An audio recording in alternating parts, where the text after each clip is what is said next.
what's up everyone, Rossi the guy with the eye here to answer some questions for you on this glorious day. Let's see what you have and let's see what I can answer. One of the popular questions I get is, what is my favorite camera that I've ever owned or used? Now that is a very popular question. One of the most interesting cameras I've ever used was probably a Red camera. I mean, they're very expensive, they're very, very freaking amazing looking, especially with all the slow motion you can get.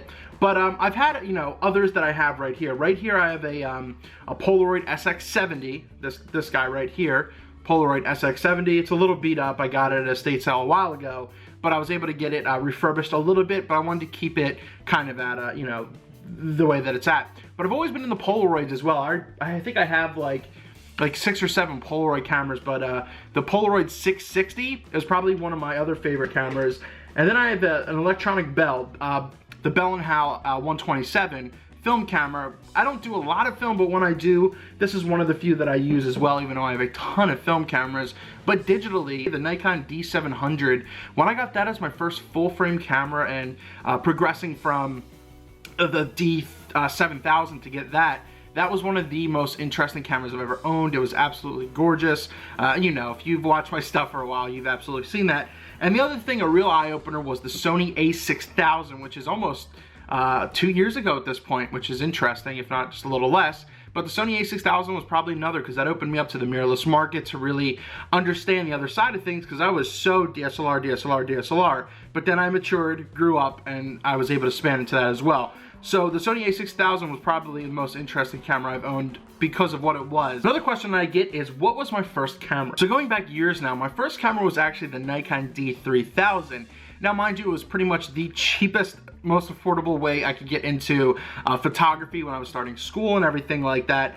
And it didn't have any video or anything, so I invested, I think it was like $400 or almost $500 at the time. I think it was more like $500, and that was a lot of money, man.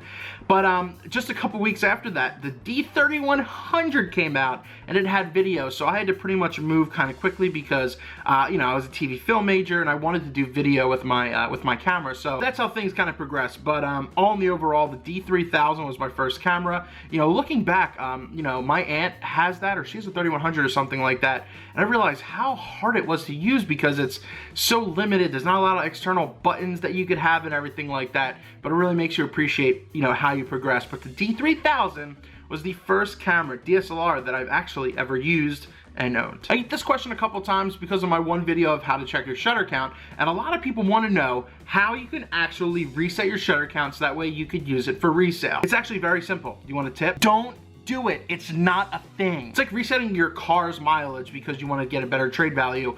You can't do it. You can't set your shutter actuations back to 0. There's 2 ways to do it. There's essentially, you buy a new camera and that's at 0, or you get the shutter replaced and effectively that breaks it back down to 0. But stop thinking that you can reset your camera shutter. In a way, you're kind of a dick because you're scamming someone if you think that you can do that.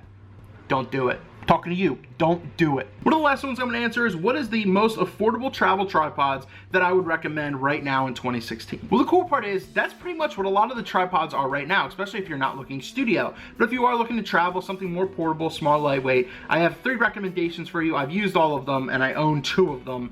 So I think we should go something like this. One of the more expensive options is the Manfrotto Be Free travel tripod. It's about $280 for the carbon fiber one, and for the aluminum one, it's $170. Now they are great. They stand pretty tall. They have a max height of about 57 inches effectively, and it can hold up to almost 9 pounds. So you could put most on there. It's a little limited though. Maybe a 70 to 200 and a bigger body might kind of max it out a little bit. But for what it is, it's very, very strong. It's a little bit bigger than these other 2 I'm going to recommend as well, and you've probably seen my reviews on them already. The other 2 I'm going to recommend are from MePhoto. I am not sponsored by them in any way or anything. I've bought those with my own money, but the MePhoto Day Trip and Road Trip, and they are effectively, they are for what they are. In your bag, the Day Trip is $100. It's one of the smallest ones you can get. I'll link that down in the description below so that way you could check it out. And it just does what you need. I mean, it's not high, you can't get a lot of height. It's not like, it is a tripod, but it's a great tabletop tripod or somewhere to put something down, or, on your desk or something like that. It fills in very well. It really helps for a lot of street photography too, getting different angles. So that's one of the ones I recommend. and it's only $100. Like, it's not a bad price whatsoever, and you get a little bit of versatility with it. The other one is the Road Trip, which is about $180 to $200, wherever you want to find that one as well.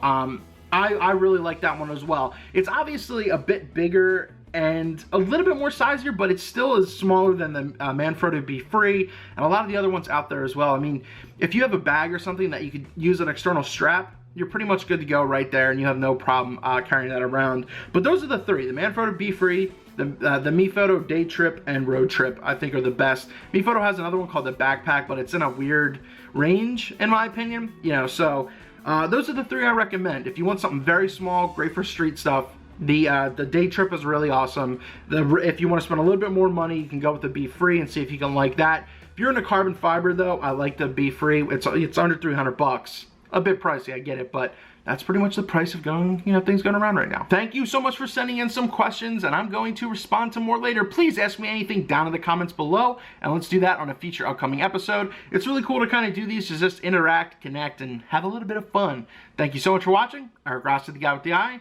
These are questions that I answered.